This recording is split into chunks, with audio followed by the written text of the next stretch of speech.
Breaking news ప్రాణాలు తీస్తోంది online betting. ఇప్పుడు కుటుంబాన్ని ఛిద్రం చేసిందే. కరీంనగర్ జిల్లా మన్నెంపల్లి గ్రామానికి చెందిన నిఖిల్ ఆన్లైన్ గేమ్స్ బెట్టింగ్ కు అలవాటు పడ్డాడు. నిఖిల్ లక్షల్లో అప్పులు చేయడంతో మానసిక ఒత్తిడికి గురై ఆత్మహత్య చేసుకున్నాడు.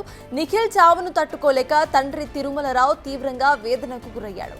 ఇక కొడుకు మృతిని తట్టుకోలేక వ్యవసాయ బావి దగ్గర పురుగుల మందు తాగి సూసైడ్ కు పాల్పడ్డాడు తండ్రి.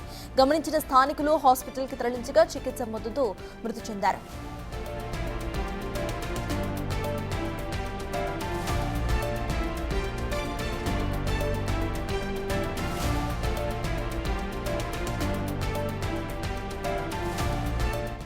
మాపూర్ మండల్ కరీంనగర్ డిస్టిక్. మా తమ్ముని కుమారుడైన సిరికొండ నిఖిల్ రావు గారు మార్చి 10 నాడు సూసైడ్ చేసుకోవడం జరిగింది.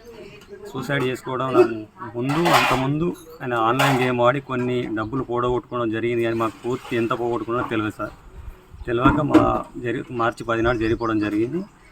ఆ రోజు నుండి మా తమ్ముడు ఈ రోజు వరకు అదే మెంటల్లో పెట్టుకొని అదే ఆలోచన అట్లనే ఉండి తమ్ముడు కూడా పైసా తీసుకొని జరిగిపోవడం జరిగింది.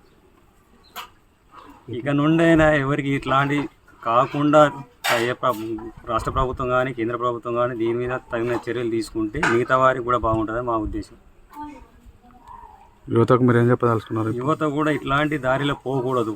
తప్పిపోయి కన్న తల్లిదండ్రులను కూడా దృష్టిలో పెట్టుకొని మీరు చదువుకోవాలి. కానీ ఇట్లాంటి ఆన్లైన్ గేమ్ కానీ ఇంకా మిగతా ఏమన్నా ఉంటే ఇట్లాంటివి పోకుండా తల్లిదండ్రులను చూసుకుంటా చేస్తే బాగుంటుందని మా ఉద్దేశం.